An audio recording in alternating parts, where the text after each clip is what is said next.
자, 오늘 로이스 벌거 교리 강의 121번째 시간입니다. 121번째 시간, 세례와 성찬에 대해서 계속해서 알아보고 있는 가운데 5번째 시간입니다. 사도행전 2장 39절, 사도행전 2장 39절 한 절만 우리 같이 봉독하도록 하겠습니다. 이 약속은 너희와 너희 자녀와 모든 먼 데 사람 곧 주 우리 하나님이 얼마든지 부르시는 자들에게 하신 것이라 하고, 오늘 이 말씀으로 우리가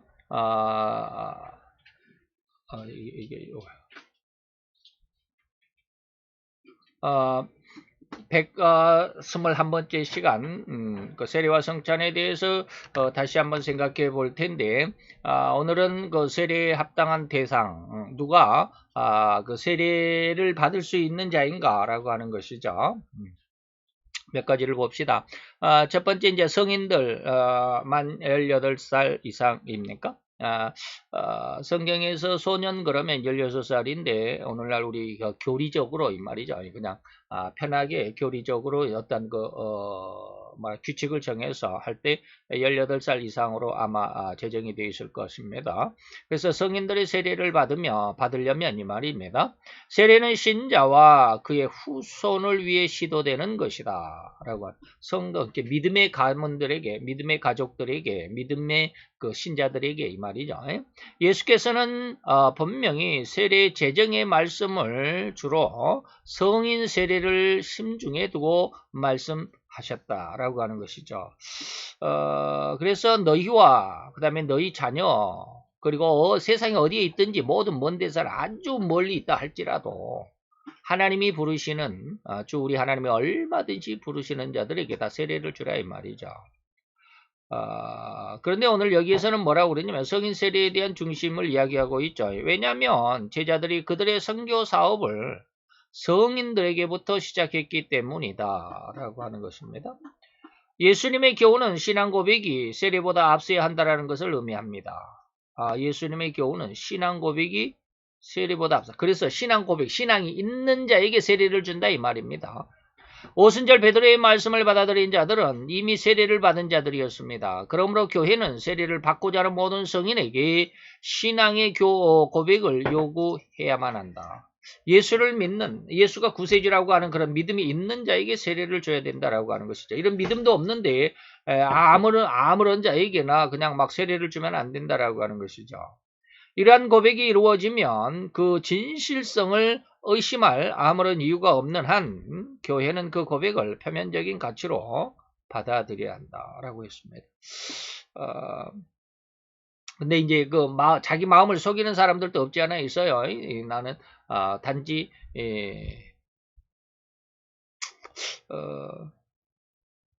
그런 가정들은 놔둡시다. 넘어갑시다. 자, 두 번째, 영아 세례. 아이들이죠.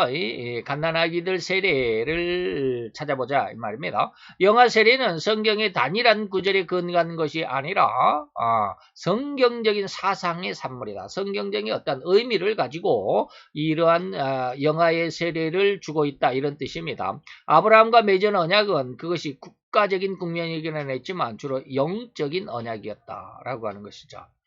이러한 언약은 아직도 유효하며 본질상 현 시대의 새 언약과 동일한 것으로 간주가 된다라고 하는 것입니다. 자, 아브라함과 맺은 언약은 뭐냐면 창세기 17장 11절 12절인데 아브라함에게 하나님께서 너희는 양피를 베어라 라고, 요즘으로 말하면 이제 포경수술로 이것이 의미를 받았는데 양 껍데기죠. 양 껍데기를 잘라내라 이런 것입니다. 이것이 나와 너희 사이의 언약의 표징인데 이것이 나중에 쭉 가면 이제 그 할례로 나타나는 것이죠. 그래서 대대로 남자는 집에서 난 자거나 혹은 데려온 자이거나 이 말이죠. 또는 이방인 사람들에게서라도 또 돈으로 산 자, 노예로 산 자들을 할지라도 8일 만에 할례를 받도록 해라라고 하는 것이 바로 아브라함과 하나님께서 맺은 언약이었습니다. 자, 이게 난지 8일 만은 이게 성인이 아니죠. 어린아이입니다. 그래서 영아들은 언약의 혜택에 참여하였으며 할례표를 받았으며 이스라엘 회중의 한 부분으로 계산이 되었습니다.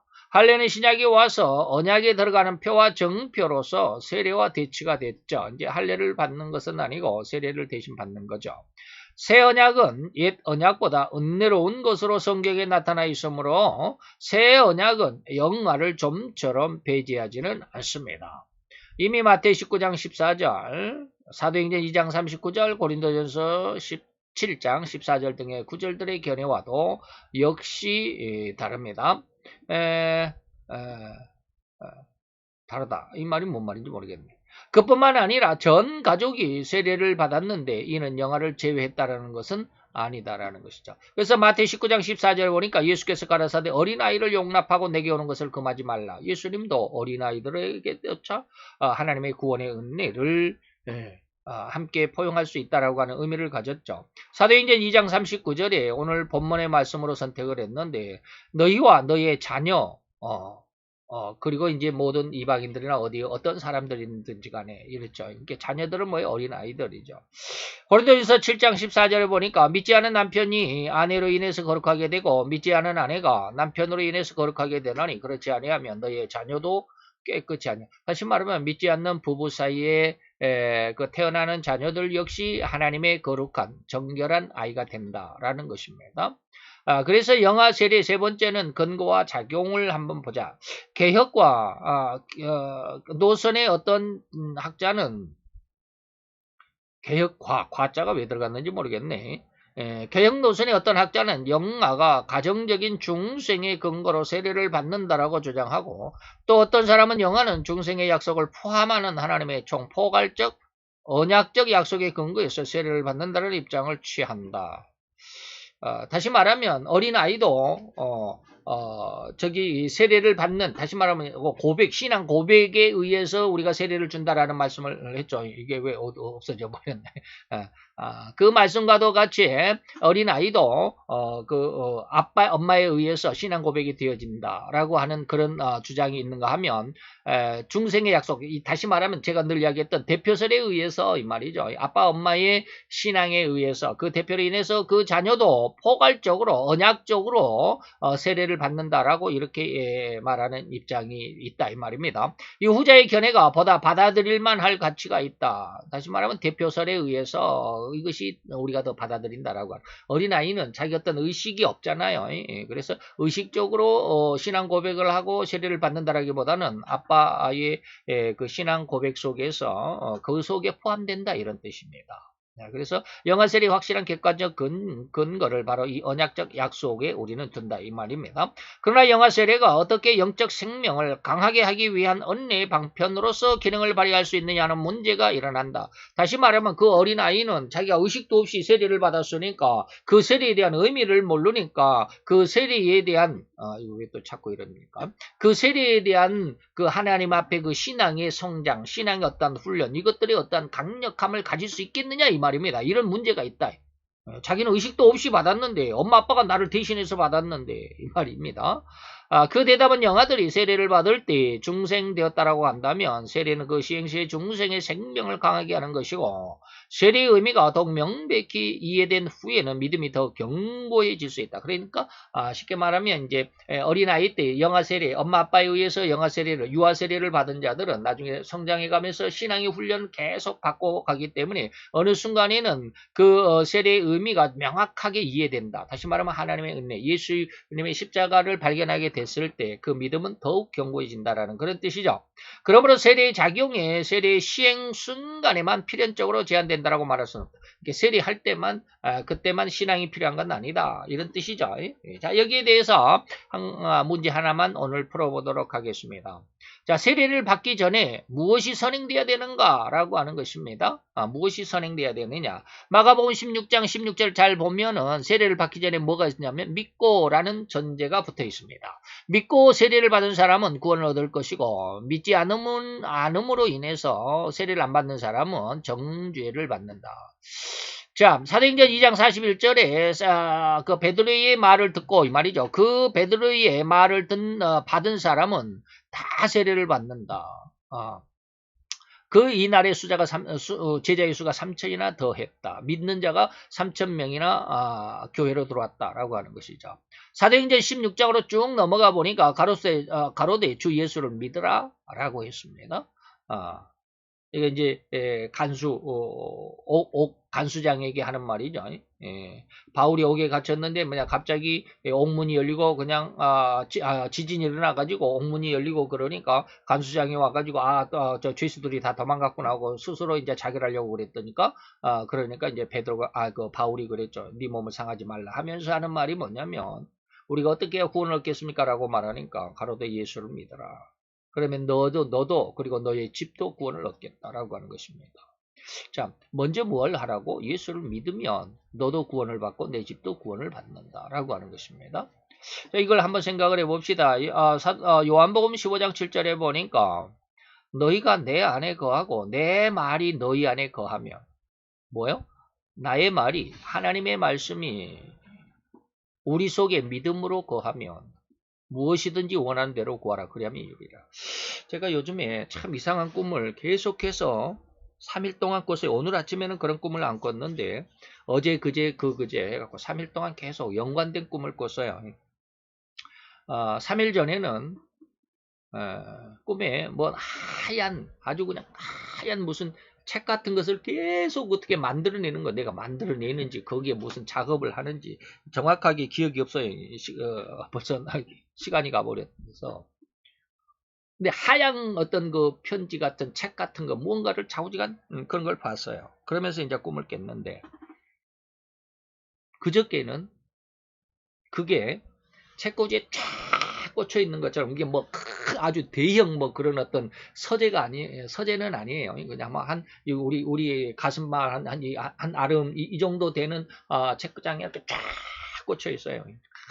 하얀 아주 뭐 흠 하나 없는 그런 하얀 게 책 같은 책이 아니고 뭐 봉투 같은 게 쫙 꽂혀 있어요. 그런데 누군가가 그걸 하나 이렇게 쭉 뽑더니 내 옆에 누가 있었나 봐요. 그 사람을 이렇게 딱 줘요. 사람을 딱 주는데 보니까 빈 봉투야. 봉투만 줘. 봉투만.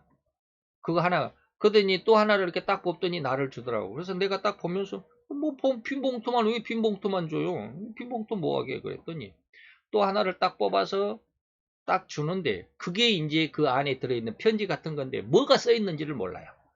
그냥 하얀 그 편지를 받은 거예요. 봉투를 받고 그리고 하얀 그 안에 편지를 하나 받은 것 같아요. 근데 뭐가 써 있는지는 지금도 기억이 없어요. 보지도 못했고 그냥 하얀 것을 주니까 받기만 했어요. 그래서 봉투하고 편지를 이렇게 딱 받았는데 그리고는 잠이 깼어요. 그게 연속 이틀 동안의 꿈이 이틀이지만 연관이 되잖아요. 첫 번째는 그것을 막 어떻게 만들고 정리하는 것 같은 그런 기억이 있는데 그 다음에는 거기에서 이제 내 옆에 있는 누군가하고 함께 편지 봉투하고 그 안에 편지 내용을 전달을 받았어요. 그런데 어제 꿈에는 너무 희한해. 새벽에 그냥 잠이 깨면서 그냥 어지러운 상황 속에서 막 세상의 모든 것들을 막 보여주는데 그 모든 것들 혐오하다라는 것을 알려주시는 거예요. 여리고성이 난공불락의 성이었지만 무너졌지 않느냐. 거기에는 아무런 근거가 없지 않나요? 쉽게 말하면 그것을 완전히 굳건하게 할 기본적인 것이 세상에는 없다. 그것도 무너진다라는 뜻이에요. 그렇게 46년 동안 헤롯이 하나님의 그 헤롯 성전을 그렇게 의리의리하게 아람들이 그냥 뭐 그 돌 한 개에 1톤이나 되는 그런 돌을 그냥 기둥으로 추출을 해가지고 그렇게 지었지만 그것도 무너졌지 않느냐. 세상의 왕후장상 뭐 진시황도 안 죽고자 그렇게 노력을 했지만 한쯤에 흙이 되어버리지 않았느냐. 이런 생각도 쫙 모든 것들을 다 알려줘요. 그래서 그 모든 것들이 한 줌의 흙이다라는 것을 알려주시더라고요. 이게 뭘 의미하는 걸까요? 그러면서 하나님이 알려주신 거 뭐냐면 사람은 세상의 떡으로 사는 게 아니잖아. 하나님의 말씀으로 사는 거야. 하나님의 말씀 안에 세상의 모든 것은 네가 소망을 둘 근거가 없다. 이게 세상의 모든 것은 영원하지 않다. 거기에 근거를 두면 그거는 그냥 먼지일 뿐이고 한낱 사라질 뭐 하늘경에 그 종이축이 말려간다고 계시록에는 그러잖아요. 온 세상은 뭐요? 불에 타서 말려가는 종이축과 같이 그런 아무 허무한 것이다. 네가 소망을 둔 것은 하나님의 말씀이야. 이런 쪽으로 어제 새벽에 그냥 팍 이런 것들을 다 주신다. 그래서 이걸 연관을 시켜야 될지 모르지만 아마 그 하얀 봉투와 하얀 그 편지지를 준 거 그 내용이 바로 그런 것이 아닐까. 바로 그런 것입니다. 그런데 제가 왜 이 이야기를 갑자기 하느냐면 하나님의 약속이 말이 다시 말해 성경의 말이 내 마음속에 있으면 이 말이에요. 내 마음속에 있으면. 그래서 제가 요즘에 여러분들에게 말씀드린 게 뭐냐면 사람의 마음이 변화되기가 그렇게 힘들다라는 그런 말씀을 드렸습니다. 세상을 향해서 우리가 너무 강력한 마음을 가지고 있잖아요. 내가 성공해야 된다. 내가 부자가 돼야 된다. 내가 이렇게 하면 성공할 거야. 내가 이렇게 하면 남들보다 더 잘 살 거야 라고 하는 세상의 모든 기준과 생각과 이 사상이 하나님은 허무한 것이다 라는 거예요. 거기에 소망을 두지만 하나님의 말씀 속에 소망을 두라. 이 말씀이 내 마음 가운데 그대로 자리 잡게 되면 세상을 볼 수 있는 눈이 되면 하나님이 세상을 보는 것과 같은 그런 마음과 일치되는 그런 상황까지 네 마음이 성장하게 되면 이 말이에요. 내 말이 너희 안에 있습니다. 내가 외우고 암송하는 것이 아닙니다. 요절을 외우고 암송하는 것이 아니에요. 하나님의 말씀이 하나님이 세상을 보는 그 안목, 세상을 보는 그 하나님의 뜻이 내 마음이 그 하나님의 마음과 하나님의 그 뜻과 하나님의 그 안목과 그 하나님이 요구하는 그 단계까지 성장하게 되면 이 말이에요. 그래서 우리 마음속에 세상을 볼 때, 야, 저것은 세상에 내가, 그 사도 바울이 말하는 것처럼 내가 예수를 알기 전에는 그 모든 것들이 영광으로 여겨졌다.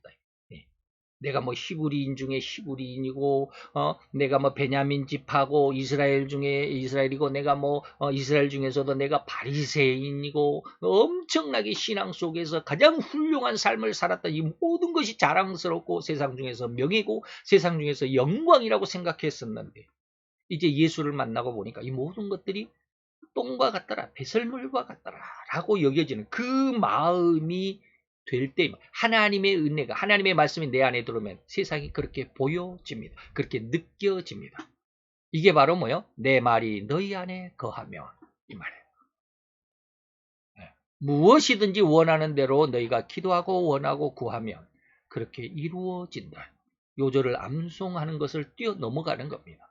자, 인간들은 때로 머리와 꼬리를 잘라내고 몸뚱이만을 가지고 무엇인가를 설명하려고 합니다. 그러면 나중에는 그것이 무엇인지 정확히 알아낼 수가 없는 경우가 허다합니다. 그죠? 머리와 꼬리를 잘라내고 몸뚱아리만 갖고는 그것이 무엇인지를 잘 몰라요. 고기 한 덩어리를 가지고 이것이 뭐 소고기인지 말고기인지 양고기인지 잘 몰라요.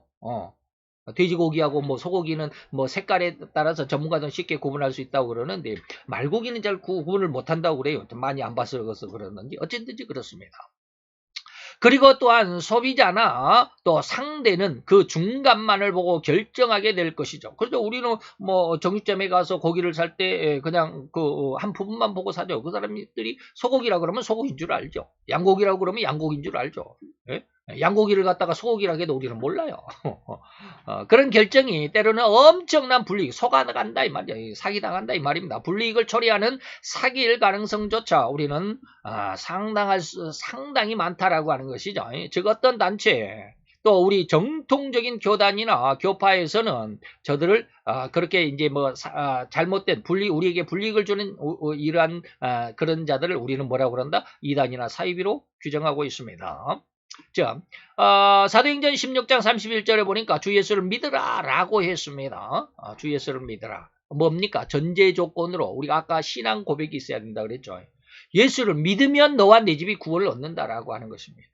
이러한 구절이 있을 때 자기네 단체의 생산품에 이 구절을 적어 넣는데 앞부분은 빼놓고 뒷부분만 적어 놓습니다.